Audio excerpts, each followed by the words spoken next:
पदाधिकारी साथी, सुमित दलाल जी, स्वागत समिति के अध्यक्ष और अध्यापक संघ के पूर्व राज्य अध्यक्ष साथी जर्नैल सिंह सांगवान, आयोजन समिति के अन्य सदस्य, यहाँ पर आए हुए यमुनानगर के गणमान्य नागरिक और राज्य भर से आए प्रतिनिधि दर्शक साथियों, सबसे पहले तो मैं विशेष रूप से कहना चाहता हूँ कि मेरे लिए अध्यापक संघ एक परिवार की तरह से है, घर है हमारा ये अपना, और अपने घर में आदमी हमेशा ही बेझिझक आता जाता भी है और उसकी योजनाओं में शरीक भी होता है। इसके बावजूद एक औपचारिकता के तौर पे हरियाणा विद्यालय अध्यापक संघ के नेतृत्व ने ये जगह यहाँ मुझे आने को कहा, उसके लिए मैं इनका शुक्रिया अदा करता हूँ। इसके बावजूद मैं कहना चाहता हूँ कि ये यमुनानगर का क्षेत्र भी मेरे लिए अपना घर जैसा ही है। मेरी नौकरी के प्रारंभिक 15 साल इसी इलाके में बीते और उस टाइम पे 1992 में हरियाणा विद्यालय अध्यापक संघ का, राजकीय अध्यापक संघ तब हमारा नाम था, इसका सम्मेलन जब ये यमुनानगर नया जिला ही बना था, 2-3 साल हुए थे, पहले भी यहाँ पे किया गया था टाउन हॉल में, नगर पालिका का जो टाउन हॉल है उसमें किया गया था। उस समय हम आयोजक थे, अब हम रिटायर हो चुके हैं। साथियों, आज हमारा ये जो सम्मेलन जिस दौर में हो रहा है, उस दौर की खासियत को संज्ञान में लेते हुए हमें अपने कार्य क्षेत्र में शिक्षकों के लिए विशेषकर जो नया हमला राष्ट्रीय शिक्षा नीति 2020 के रूप में आया है, उसकी थोड़ी पड़ताल करने की आवश्यकता है। पिछले 9 महीने से देश की राजधानी की सीमाओं पे डटे हुए हजारों लाखों किसान और पूरे देश में हजारों जगह पर लगे हुए किसानों के धरने एक तरह से एक विशेष परिस्थिति हमारे सामने पेश करते हैं। एक तो किस तरीके से इस देश की कॉरपोरेट से निर्देशित सरकार, कॉरपोरेट और आरएसएस से निर्देशित सरकार किस तरीके से देश को धुआंधार निजीकरण, ठेका प्रथा, रोजगार की समाप्ति, महंगाई और सार्वजनिक संपदा की लूट के रूप में बना रही है, और दूसरी तरफ उसको चुनौती देने के लिए इस किसान आंदोलन ने एक अलग तस्वीर कि ये ऐसे ही नहीं चला जाएगा, लोग डटकर मुकाबला करेंगे गलत बातों का, ऐसा एक परिदृश्य है।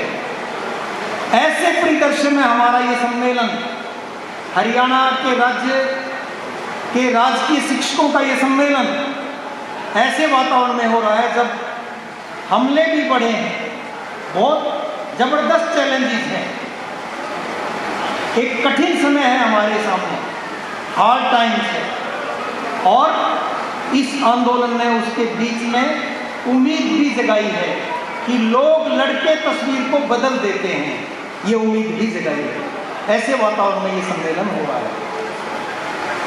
नई शिक्षा नीति का दस्तावेज सरकार ने गुपचुप कोरोना के माहौल में ही जारी कर दिया, संसद में बहस नहीं करवाई, और बड़े बड़े दावे किए जा रहे हैं कि ये 21वीं सदी की शिक्षा का दस्तावेज है। सर जी और प्रधानमंत्री तो यहाँ तक कहते हैं कि अब हमारी शिक्षा नीति रोजगार मांगने वाले नहीं, रोजगार देने वाले पैदा करेगी। लेकिन दूसरी तरफ यहाँ मंच पे विराजमान हैं, शिक्षाविद मौजूद हैं, ज्ञान विज्ञान आंदोलन के कार्यकर्ता मौजूद हैं, छात्र आंदोलन के लोग भी मौजूद हैं। उनका कहना है कि पूरी नीति का सार शिक्षा का निजीकरण, व्यापारीकरण, केंद्रीकरण और पिछड़ेपन की सोच को लागू करने का एजेंडा है। इससे पहले कि हम कोई निष्कर्ष निकालें कि वास्तव में क्या है, मैं आपसे यहां मौजूद तमाम प्रतिनिधियों से एक विनम्र अनुरोध करना चाहता हूं कि पहले तथ्यों को जान लें, अपनी धारणा ना बनाएं, तथ्यों को जान लें, सरकार की बात पे भी पूरी ईमानदारी से विचार करें और जो इसके विपरीत राय है देश के छात्र या शिक्षकों की, उस पर भी पूरी गंभीरता से विचार करें और तथ्यों को जानने के बाद कोई निष्कर्ष निकालें। ये मैं क्यों कह रहा हूँ? ये मैं इसलिए कह रहा हूँ कि यहाँ पे ये विमर्श, शिक्षा नीति का विमर्श केवल अकादमिक कवायद नहीं है। एकेडमिकली हम किसी चीज़ को जानने के लिए, समझने के लिए बहस कर रहे हैं, ऐसा नहीं है, बल्कि ये हरियाणा राज्य के प्रमुख संगठन का, शिक्षक संगठन का सम्मेलन है। हमारे लिए शिक्षा जीवन का एजेंडा है, इसमें से हमारे लिए काम निकलते हैं, काम निकलेंगे। इसलिए पूरी गंभीरता से एक एक बात का आकलन करते हुए तीसरे दिन जब हमारे सम्मेलन का समापन हो तो शिक्षा नीति को लेके कोई काम, कोई आह्वान, कोई रूपरेखा, कोई अभियान, कोई बड़ा आंदोलन इस मंच से आह्वान किया जाना चाहिए। और मुझे विश्वास है हरियाणा विद्यालय अध्यापक संघ के मंच से जो आह्वान होगा उसमें एक ताकत है, क्योंकि हम हर गांव में हैं, छोटा बड़ा कोई गांव, कोई कॉलोनी, कोई मोहल्ला, ऐसी जगह नहीं है प्रदेश में जहां पे शिक्षक ना हो और जहां पे शिक्षकों से पढ़ने वाले छात्र ना हो, जहां पे उनके माता पिता अभिभावक ना हो। ये आंदोलन जब कोई आह्वान करेगा, इस सम्मेलन के मंच से कोई आह्वान होगा, तो वो जैसे किसान आंदोलन ने देश के सामने एक उम्मीद की तस्वीर खड़ी कर दी है, ये शिक्षक आंदोलन भी देश के सामने शिक्षा के प्रश्न पे, स्वास्थ्य के प्रश्न पे, ज्ञान विज्ञान के प्रश्न पे, रोजगार के प्रश्न पे एक और बड़ी लड़ाई की तस्वीर, एक जीत का भरोसा पेश कर सकता है। इस उम्मीद के साथ मैं कुछ तथ्य आपके सामने शेयर करना चाहता हूं। साथियों, कुछ बुनियादी बात है, अभी मैं शिक्षा नीति के चैप्टर्स पे नहीं आ रहा हूं, वो तो आप पढ़ भी सकते हैं डॉक्यूमेंट से। मैं कुछ बुनियादी बातों पे चर्चा करना। शिक्षा नीति आखिर है क्या? आमतौर पे शिक्षा नीति किसी देश की आर्थिक नीति की संगति में तैयार की जाती है। देश की आर्थिक नीति क्या है? नव उदारीकरण की आर्थिक नीतियां जो सन 1991 में हमारे देश में शुरू की गई, उनके परिणाम हमारे सामने हैं। मैं विस्तार में नहीं जाऊंगा, संक्षेप में एक इशारा करना चाहता हूं। एक तरफ 140 खरबपति और दूसरी तरफ 139 करोड़ देश की जनता।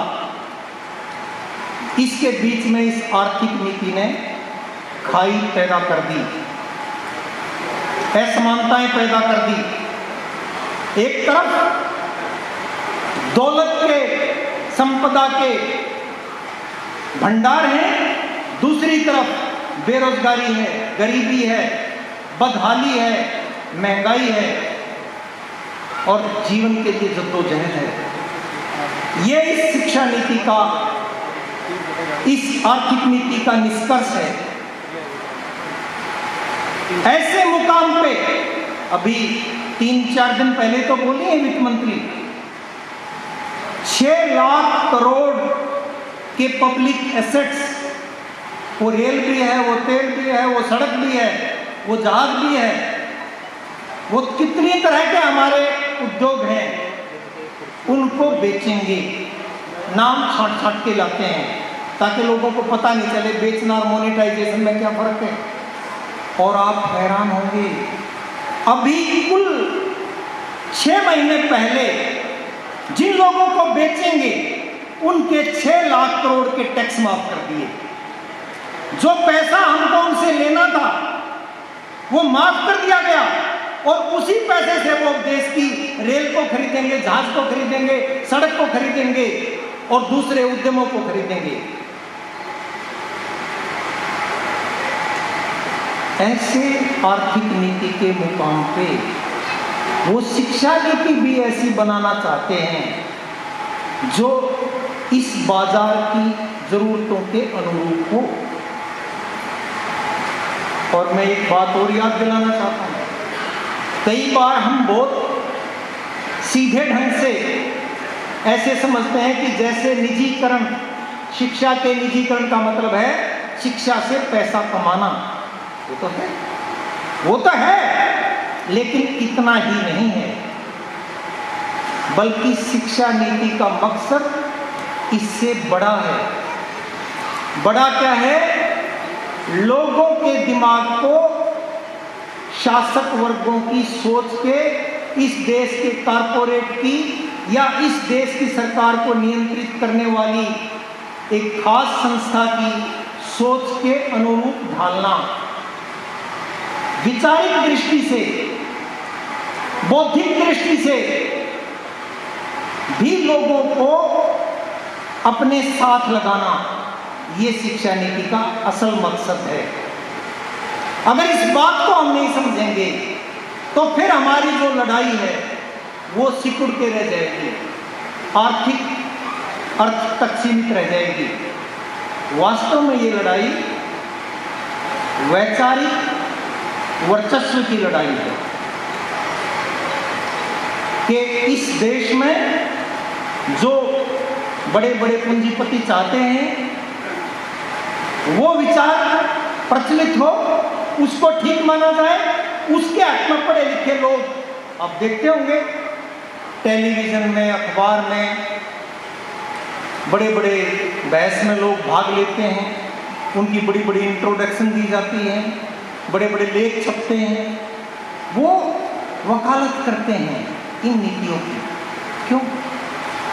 क्योंकि शासन का एक काम शिक्षा नीति के जरिए यही है कि लोग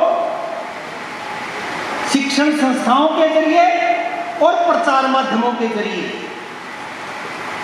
शासन की संगति में सोचना शुरू कर दें, उसके गलत काम में गलत ना देखें, बल्कि उसके अंदर संभावनाएं तलाश करें, उसके अंदर अपना भविष्य खोजें। ऐसा वो चाहते हैं। शिक्षा नीति को समझने के लिए ये बात विशेष रूप से ध्यान में रखने की जरूरत है। 19वीं शताब्दी के मध्य में जर्मनी में एक बहुत बड़े महर्षि, संत, विचारक, दार्शनिक पैदा हुए, कार्ल मार्क्स, और उनके अभिन्न मित्र थे और वो भी इतने ही उनकी जोड़ी के विद्वान थे, फ्रेडरिक एंगेल्स। उन्होंने बहुत पहले 19वीं सदी में ये कह दिया था कि शासन वर्गों का मकसद शिक्षा के जरिए बौद्धिक वर्चस्व को प्राप्त करते हुए उस बौद्धिक शक्ति को भौतिक शक्ति में बदलने का और यही वजह होती है जिनको हम लोग या सोशल मीडिया पे बहुत लोग अंधभक्त बोलते हैं, कुछ को आप अंधभक्त बोलते हैं, उसके बावजूद बहुत लोग हैं जो निजीकरण में आज भी तर्क करके मिल जाएंगे कि निजीकरण के बिना परफॉर्मेंस नहीं होगी। और इसीलिए तो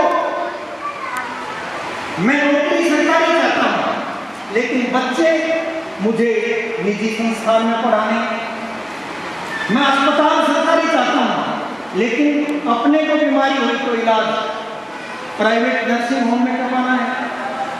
ये सोच कहां से निकली है? ये सोच कहां से निकली है? हमारी लड़ाइयों के मांग पत्र की भी कैशलेस मेडिकल फैसिलिटी होनी चाहिए। कहां से निकली? कि जैसे जहां पर कैशलेस, प्राइवेट में जहां कैशलेस होगी वहां शायद चिकित्सा बहुत ऊंचे स्तर की है, वहीं से तो निकली है। सोच में हमारे लिए जगह बना दी गई है, हमारे लिए जगह बना दी गई है कि 134(a) के तहत बच्चों के दाखिले प्राइवेट स्कूल में हो, ये एक मांग बने, क्योंकि वहां पे पढ़ाई है। और जहां पे जो सार्वजनिक शिक्षा का इतना बड़ा ढांचा हम मांग रहे हैं, जो छोटा भी है, वहां पे शायद कुछ नहीं है। अगर वहां पे कुछ नहीं है तो उसकी रक्षा के लिए कौन लड़ेगा? ये वैचारिक वर्चस्व का प्रश्न है। इसको मैंने संकेत किया 18वीं 19वीं सदी में ही कार्ल मार्क्स और फ्रेडरिक एंगल्स ने लोगों के सामने रख दिया था। ताज़ा बात करो तो डॉक्टर भीमराव अंबेडकर ने क्या कहा? वो भी एक बड़े विद्वान थे, कानूनविद थे, जानकार थे तथ्यों के। उन्होंने क्या कहा कि जनता का बड़ा हिस्सा कमजोर है, उसको न्याय प्राप्त करने के लिए शक्ति की जरूरत है।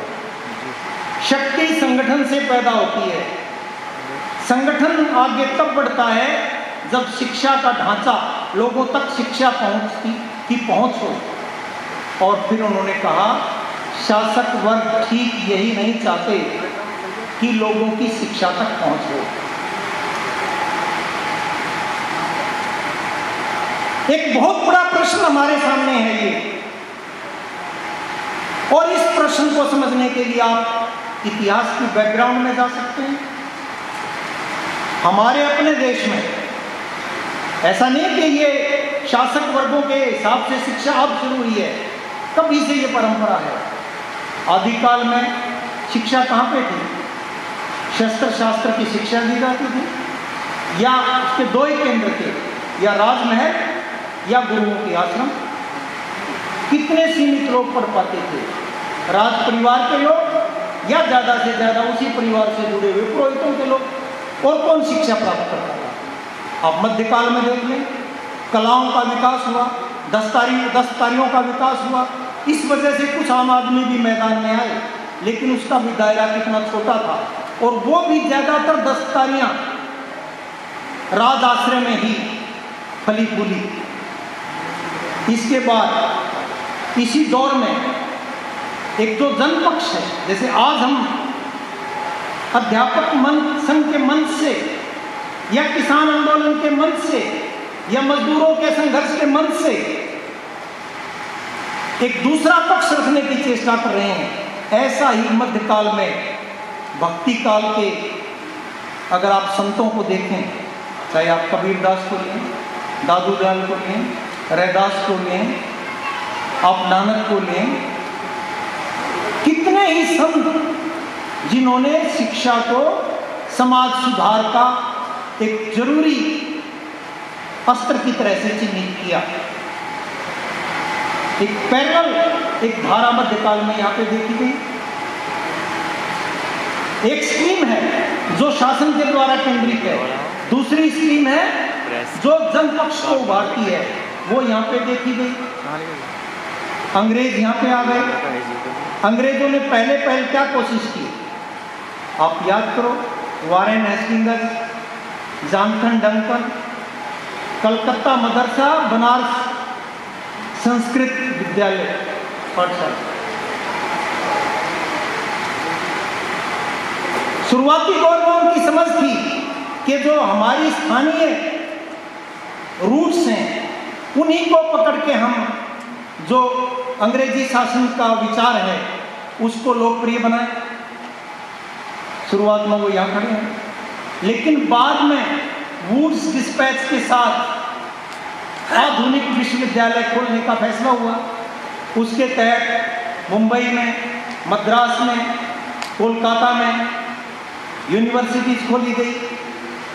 और अगर आप थोड़ा सा और शासक वर्गीय एजेंडे को खोल के देखना चाहें, जिसकी हम आमतौर पर चर्चा करते रहते हैं, लॉर्ड मैकाले की शिक्षा नीति क्यों करते हैं कि लॉर्ड मैकाले ने 1835 में बहुत साफ तौर पे ये बोल दिया कि हमारी शिक्षा का मकसद ये है कि भारतीय रंग रूप से तो भले ही भारतीय बने रहें, लेकिन विचार, सोच, पहनावे से वो अंग्रेज हो जाएं, अंग्रेजों जैसे हो जाएं।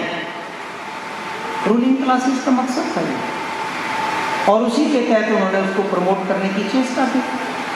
इस अरसे में भी 19वीं सदी में आप देखेंगे वो जो दूसरी धारा जिसको हमने भक्ति काल में देखा, महात्मा ज्योतिबा फूले, उनकी जीवन साथी सावित्रीबाई फूले, जिन्होंने हंटर कमीशन के सामने गरीबों की शिक्षा के लिए ठोस एजेंडा रखा, खासकर लड़कियों की शिक्षा को विशेष रूप से प्रमोट करने की बात की। इसी दौर में आप पेरियार को देखें, आप नारायण गुरु को देखें, ईश्वर चंद्र विद्यासागर के प्रयास देखें, आप स्वामी विवेकानंद, स्वामी दयानंद, आप सर सैयद अहमद खां, कितने ही भारतीय विद्वान जिन्होंने 19वीं सदी के अंत में और 20वीं सदी में शिक्षा का, आम आदमी की शिक्षा का जो पक्ष है वो शासन के सामने और लोगों के सामने रखने की चेष्टा की।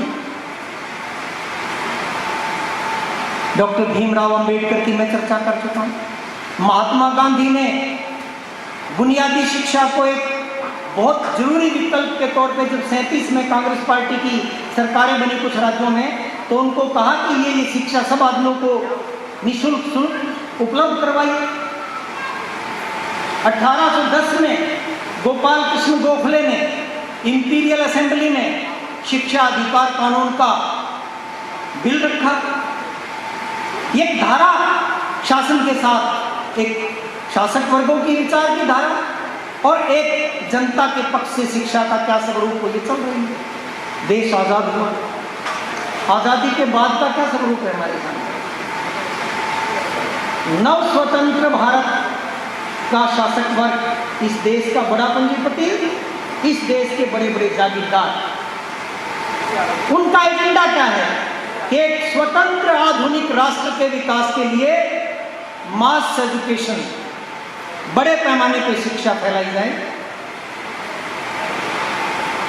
डॉक्टर राधाकृष्णन की अध्यक्षता में एक आयोग बना, डॉक्टर मुदालियर की अध्यक्षता में दूसरा आयोग बना। उनके आधार पर देश में लाखों की संख्या में स्कूल, हजारों की संख्या में कॉलेज, यूनिवर्सिटीज, दूसरी टेक्निकल प्रोफेशनल इंस्टीट्यूट्स, ये सब बनाए गए।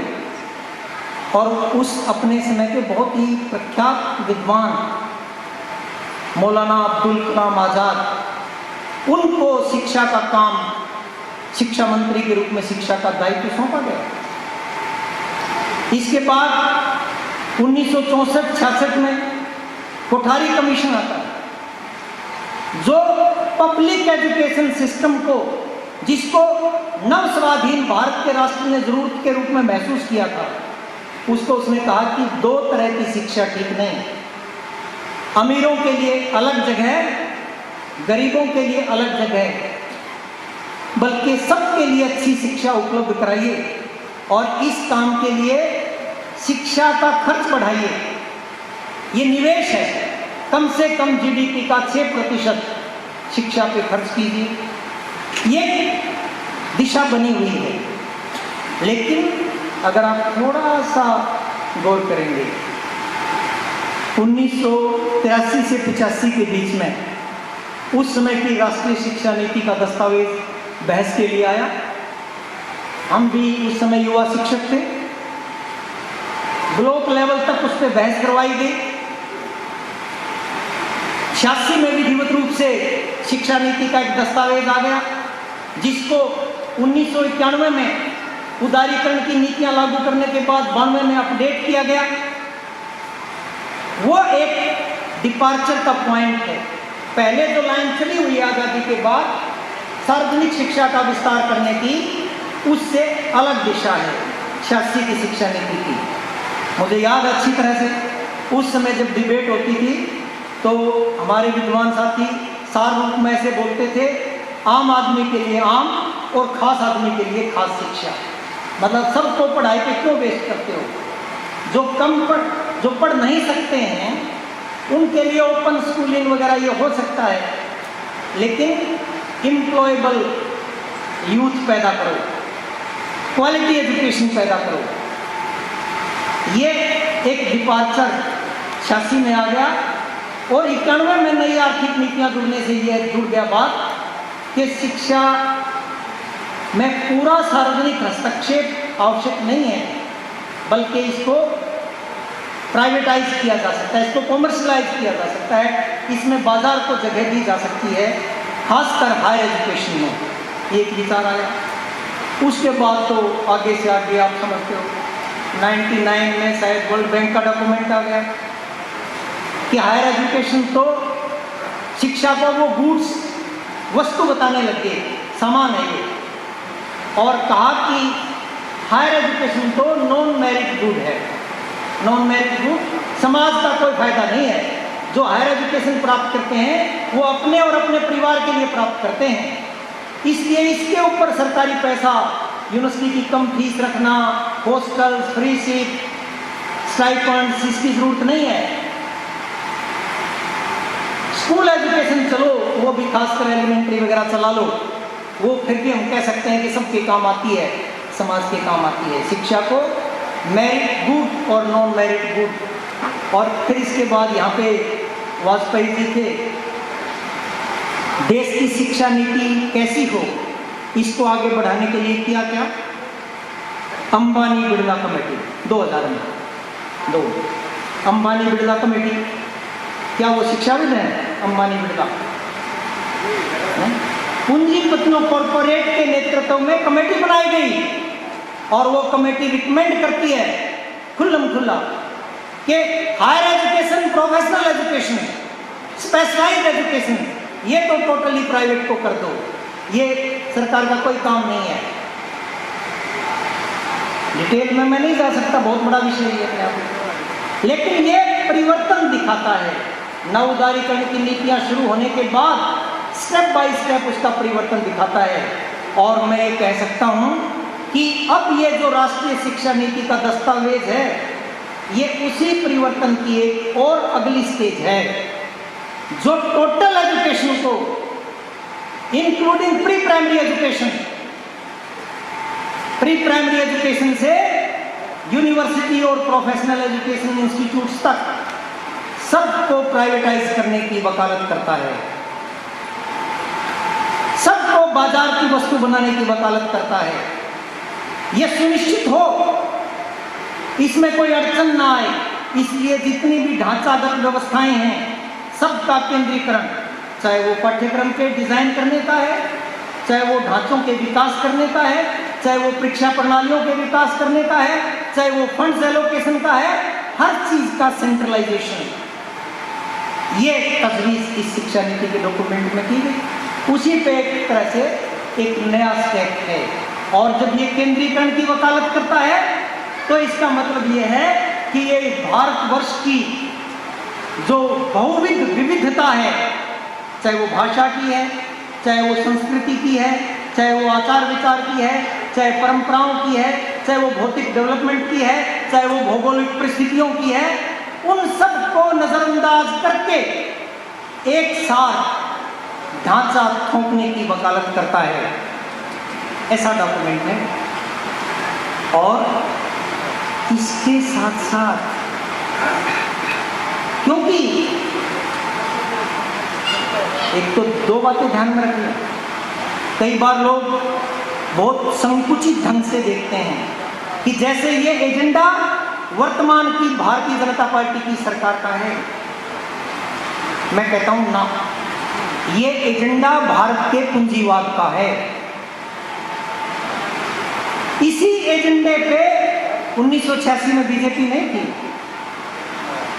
उस नीति जब वो बनी, उस नीति का रूपांतरण जो हुआ था वो राजीव गांधी के, और जो बाद में प्रधानमंत्री भी रहे, उस समय मानव संसाधन विकास मंत्री थे नरसिम्हा राव, उनके नेतृत्व में वो गढ़ी गई थी।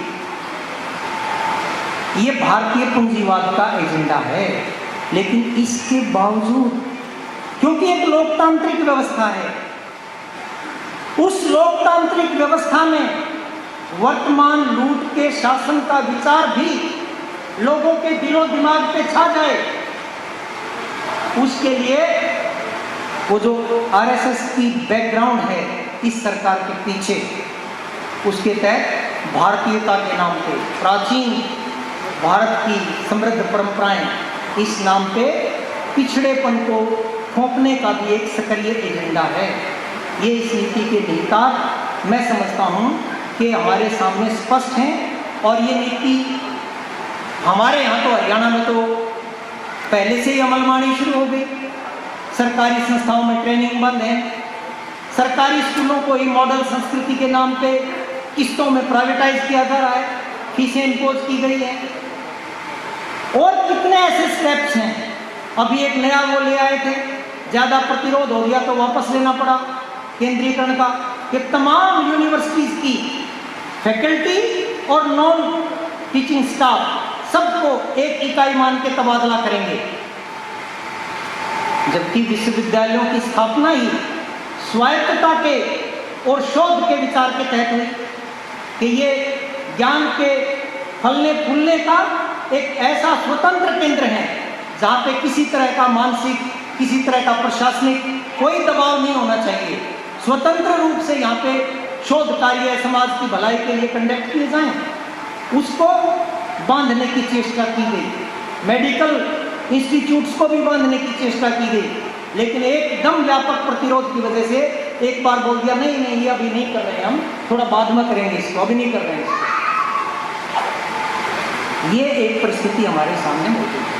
अब मैं बहुत थोड़े शब्दों में, क्योंकि वो आप पढ़ सकते हैं, शिक्षा नीति का जो डॉक्यूमेंट है उसके कुछ पहलू रखना चाहूँगा।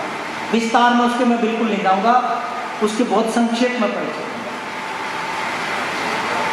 एक तो ये बहुत ही संदिग्ध ढंग से तैयार हुआ था डॉक्यूमेंट, सारे साथियों को मालूम है। सरकार ने एक बार भी कोई ऑथेंटिक डॉक्यूमेंट जारी नहीं किया कि ये ड्राफ्ट है। इस पे तमाम स्टेक होल्डर्स, शिक्षा का स्टेक होल्डर तो सब हैं, सभी लोग शिक्षा के स्टेक होल्डर हैं, क्योंकि किसी के बच्चे पढ़ रहे हैं, कोई खुद पढ़ाई से जुड़े हुए हैं, कोई शिक्षक हैं, कोई छात्र हैं। हर घर, हर परिवार शिक्षा के लिए एक तरह से उसका स्टेक होल्डर है। उनसे बहस नहीं करवाई, एक धुंधली तस्वीर पेश करती है। और जो शिक्षा नीति का फाइनली डॉक्यूमेंट आया भी, उस डॉक्यूमेंट की भी बहुत सी बातें बिना कारण बताए नजरअंदाज कर दी गई। बहुत सी ऐसी चीजें जो वहां पे संकेत की तरह थी, यहाँ पे इंट्रोड्यूस कर दी। इसमें कुल 4 चैप्टर हैं, 4 भाग हैं इसके, उनमें 27 चैप्टर हैं। जो 4 भाग हैं उनमें स्कूल शिक्षा, उच्च शिक्षा, व्यवसायिक और दूसरी विशेषज्ञता वाली शिक्षा, और अमल का ढांचा। एक तो ये इसका मोटे तौर पर फ्रेमवर्क है। फिर स्कूल शिक्षा का भी एक ढांचा प्रस्तावित किया, 5+3+3+4। पहले हम उसको संक्षेप में 10+2 बोलते थे, हालांकि तब भी 5+3+2+2 तो था, लेकिन बोलते उसको 10+2 थे। ये चेंजेस ढांचे के रूप में की गई। अब इनको हम थोड़ा सा ढांचे की बात को थोड़ा छोड़ दें, इसकी बारीकियों पे जाएं। स्कूल शिक्षा के एक हिस्से में बड़ा हिस्सा है early child care and education, शैशव अवस्था की देखरेख और उनकी शिक्षा। छोटे बच्चे बड़े खुश हुए थे हम जब अखबारों में आया कि मौलिक शिक्षा अधिकार जो है वो शिक्षा अधिकार कानून अब 3 से 18 साल के बच्चों के लिए होगा। बड़े खुश हुए थे क्योंकि काफ़ी दिन से हरियाणा विद्यालय अध्यापक संघ के मंच से और STFI के मंच से और दूसरे शिक्षक छात्र संगठनों के मंच से ये मांग उठाई जा रही थी कि प्री प्राइमरी एजुकेशन को भी शामिल करो और हायर +2 तक की शिक्षा को भी शामिल करो। लेकिन हुआ क्या? ये जरूरी तो था।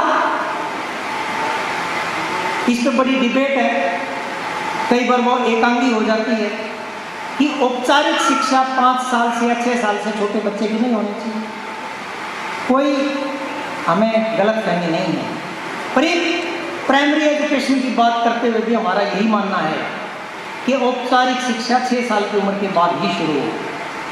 लेकिन ये जो 3 से 6 है, शैशव अवस्था की देखभाल, ये खेलकूद के जरिए, रचनात्मक गतिविधियों के जरिए बच्चों को एक तरह से एक्सपोजर करना, उनकी अभिरुचियों की जांच करना, उनका सामाजिकरण करना, इसके लिए उपयोगी भी है। वो एजेंडा नहीं रिफ्लेक्ट हुआ। कहा क्या कि शैशव अवस्था का पीरियड होगा 5 साल, 2 हिस्से होंगे, 3 से 6 और 6 से 8। पहले हिस्से में 3 प्री प्राइमरी क्लास होंगी और दूसरे हिस्से में पहली और दूसरी क्लास होगी और इन बच्चों को प्ले स्कूल में भेजा जाएगा। हमारी दिक्कत क्या है? थोड़ा समझने का विषय है, चिंतन का विषय भी है। हमारे में से जो युवा साथियों के छोटे छोटे बच्चे हैं वो उनको कहीं भी भेज भी रहे होंगे।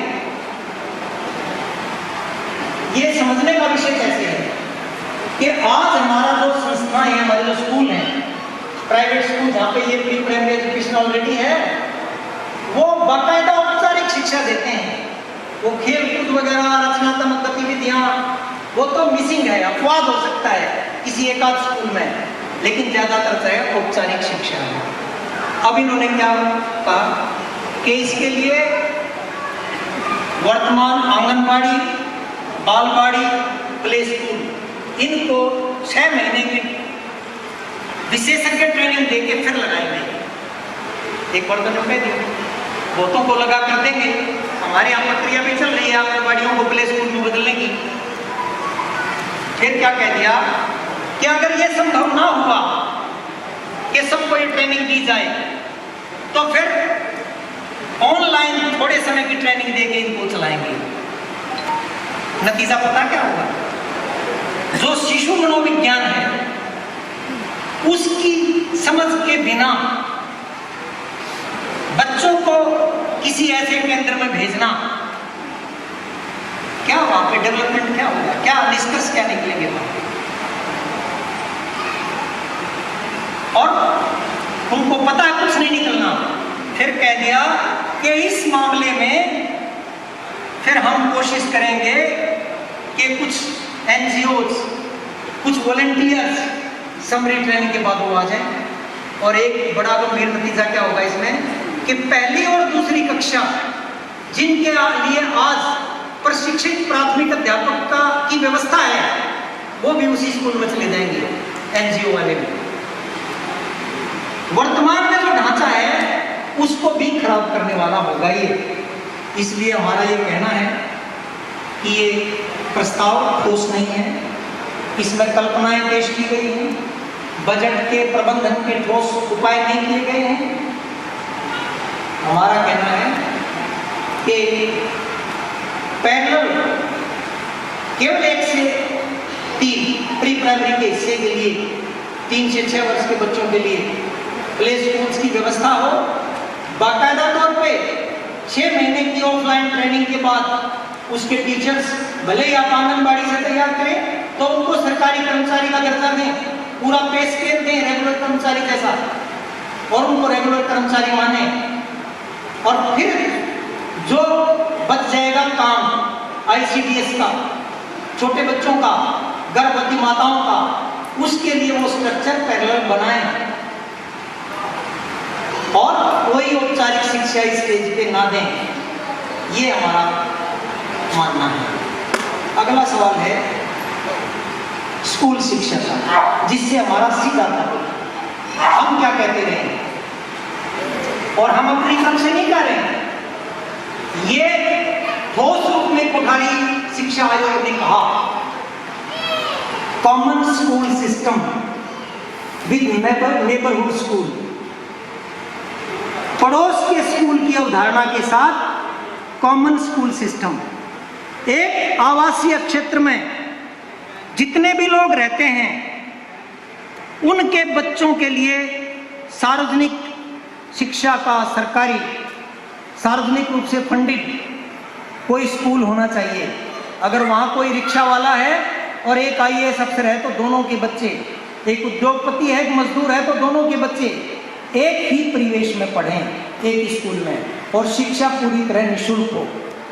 ये चट्टोपाध्याय कमीशन ने भी इसकी तायद की, बल्कि उन्होंने इसको और आगे बढ़ाया। कितने विकसित देशों में ये परंपरा मौजूद है जिनको ये मॉडल के रूप में देखते हैं, कितने ही यूरोप के और अमेरिका वगैरह विकसित देशों में ये परंपरा मौजूद है कि स्कूल एजुकेशन विशेषकर कॉमन स्कूल सिस्टम में है। हायर एजुकेशन प्राइवेटाइज्ड है, लेकिन school education common school system में है। ये हमारी समझ थी। ये वहाँ पे आए क्या, इन्होंने कहा कि ये काम है, बड़ा है, और इसके लिए हम सच्ची परमार्थकारी संस्थाओं को भी शामिल करेंगे। सच्ची परमार्थकारी, पहले तो परमार्थकारी है ना, गाय का शुद्ध देसी घी, अगर देसी घी हो गया या गाय का घी हो गया तो शुद्ध और देसी लगाने की क्या जरूरत है। परमार्थकारी और फिर सच्ची परमार्थकारी संस्थाएं, इसका मतलब पता है क्या है? ये पिक एंड चूज से RSS का जो स्कूलों का नेटवर्क है उसके हवाले स्कूल शिक्षा को ट्रांसफर करना चाहते हैं। सच्ची परमार्थकारी संस्थाएं वो हैं कि नजर में अपने आप में एक बहुत बड़ा जाल है, और ये हमें उपदेश देते हैं कि आप इन संस्थाओं को मॉडल मान के, इन परमार्थकारी संस्थाओं को मॉडल मान के इनसे कॉरपोरेट मैनेजमेंट भी सीखें। कॉरपोरेट मैनेजमेंट, पैसा कम खर्च करो, निचोड़ो पूरा वर्कर को। कहते तो एफिशिएंसी है वो, लेकिन मकसद उसका ये है कि कम से कम खर्च करके ज्यादा से ज्यादा परिणाम दिखाओ। ये कितनी नकारात्मक सोच है शिक्षा के बारे में। अभी हमारा तजर्बा क्या है? कहीं पर कोई आपके सामने नमूना है प्राइवेट संस्थाओं का? क्या वो यूनिवर्सलाइजेशन ऑफ एजुकेशन का सब बच्चों को बिना किसी भेदभाव के, बिना अमीरी गरीबी के, बिना जात पात देखे, बिना उसकी भाषा या और कोई विविधता देखे, सब बच्चों को अच्छी क्वालिटी की एजुकेशन देना, क्या कोई प्राइवेट संस्था कर रही है? इसलिए बहुत तरह का भ्रष्टाचार उसके साथ लिंक है, चाहे वो बोगस सर्टिफिकेट का हो, चाहे कि कहते हैं नकली इम्तिहान दिलवाने का, बड़े बड़े केंद्र हैं ये अपने आप में। और मैं थोड़ा ये भी कहना चाहता हूँ, हमारे स्कूलों को जब निशाने पे लिया गया, जब हम शुरुआत में शिक्षक थे, जब तो प्राइवेट स्कूल बहुत कम थे और वो संस्थाओं के थे, ज़्यादातर गवर्नमेंट एडेड थे। बाद के दौर में जब प्राइवेट स्कूल आना शुरू हुआ बिना एड वाला, क्या कहा गया? सरकारी में पढ़ाई नहीं है, प्राइवेट में पढ़ाई है। अब पता क्या कह रहे हैं? नाम प्राइवेट में लिखवा दो, प्राइवेट स्कूल की फीस दे दो, और बच्चे आकाश वाले कोचिंग सेंटर में चले जाएंगे, नॉन अटेंडिंग। स्कूल में भी 7वीं 8वीं 9वीं 10वीं 11वीं 12वीं से शुरू हो चुका, लाखों लाखों रुपया फीस लेते हैं। स्कूल वाले एक फीस बच्चे से लेते हैं, कुछ कमीशन उस कोचिंग सेंटर से लेते हैं, और फिर कह जगह इसका मतलब क्या हुआ कि स्कूल में भी पढ़ाई नहीं है, प्राइवेट स्कूल में भी पढ़ाई नहीं है, पढ़ाई कोचिंग सेंटर में है।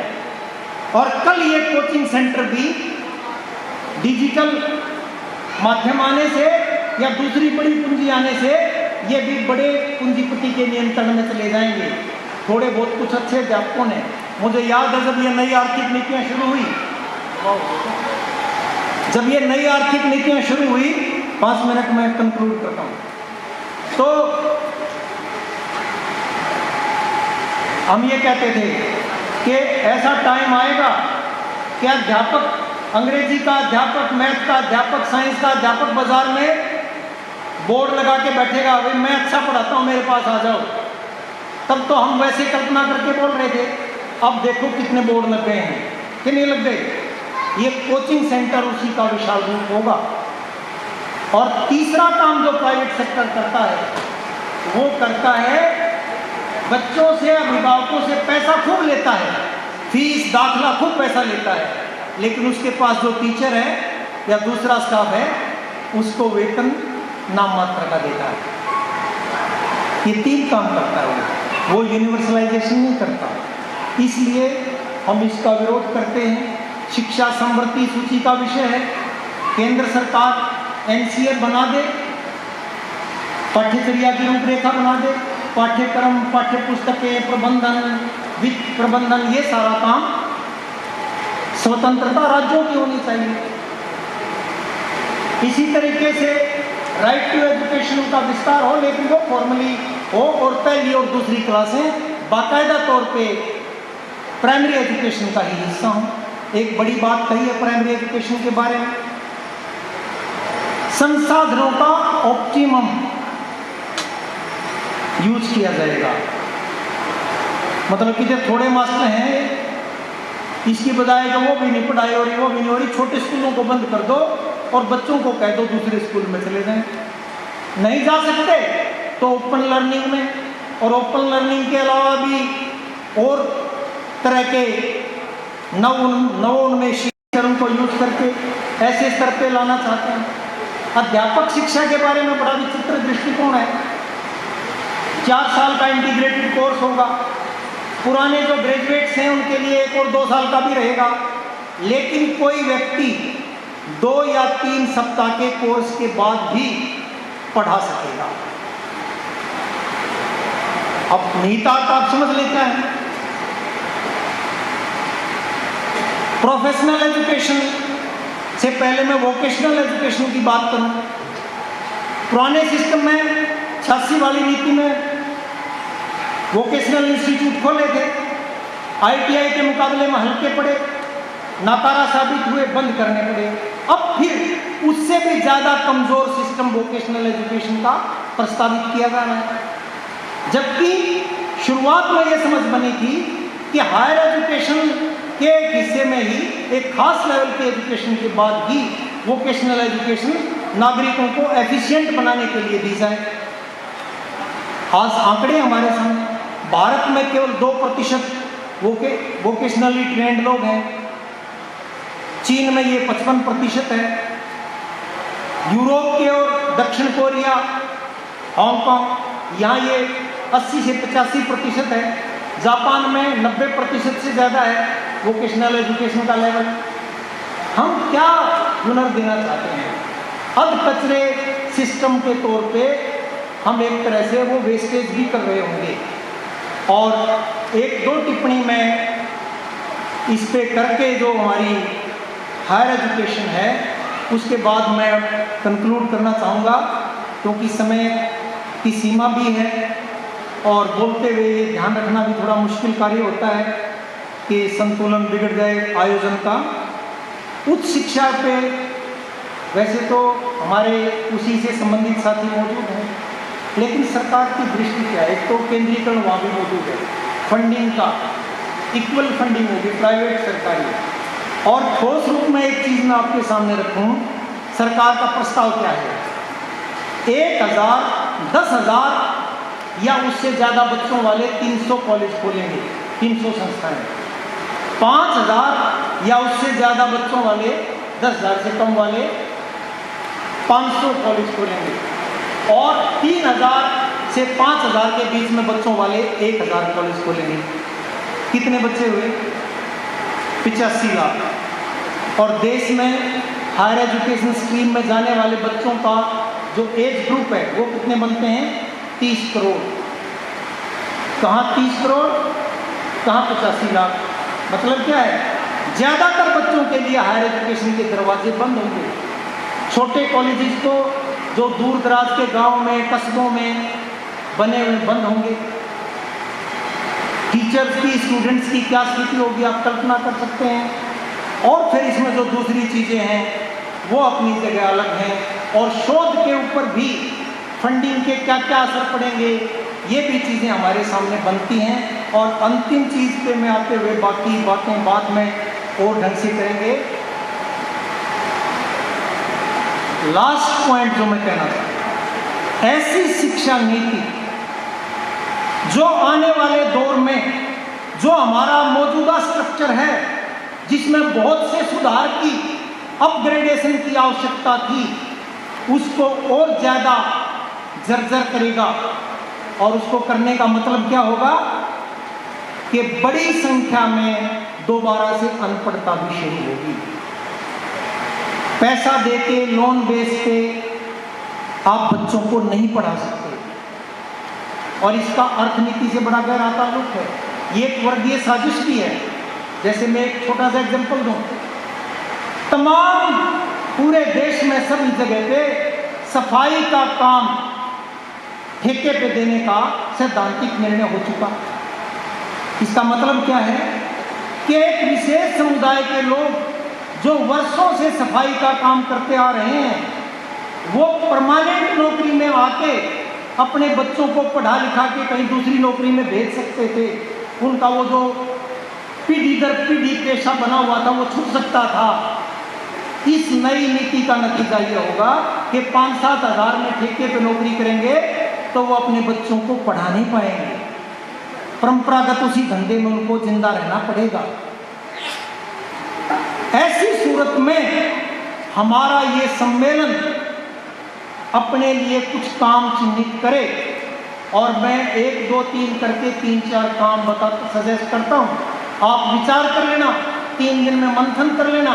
पहला काम है हमारा अपने वर्कर्स जो यहाँ बैठे ये भी, और जो यहाँ डेलीगेट नहीं हैं लेकिन हमारे वर्कर हैं ब्लॉक लेवल के, स्कूल लेवल के, उनको ओरिएंट और रीओरिएंट करना, इस नई शिक्षा नीति की बारीकियों से अवगत कराना, आत्मसात करवाना। एक इसके बाद जो लाइक माइंडेड ऑर्गेनाइजेशंस हैं हमारे साथ, टीचर्स की, स्टूडेंट्स की, ज्ञान विज्ञान आंदोलन की, जिनके साथ हमारा शिक्षा का अभियान चलाते हुए लाइजनिंग हो सकती है, उनके साथ घनिष्ठ संबंध बनाना। तीसरा, बाकी संगठित हिस्से, मजदूर, किसान, दुकानदार, जो भी यूनियनें हैं, उनके ढांचों में शिक्षा के निजीकरण के क्या क्या नुकसान होंगे और किस तरीके से ये रोजगार से जुड़ा हुआ प्रश्न है, जिंदगी से जुड़ा हुआ प्रश्न है, इससे अवगत कराना। और फिर इस पूरी लामबंदी के बाद, गांव-गांव, मोहल्ले-मोहल्ले जाने के बाद, फिर एक बड़ा आंदोलन खड़ा करना इस संकल्प के साथ कि जन विरोधी शिक्षा नीति को किसी भी कदम पे हम शिक्षक लागू नहीं होने देंगे। ऐसी रूपरेखा 3 दिन में बनाएंगे। इस उम्मीद के साथ मैं विधिवत रूप से इस 23वें सम्मेलन का उद्घाटन करता हूं।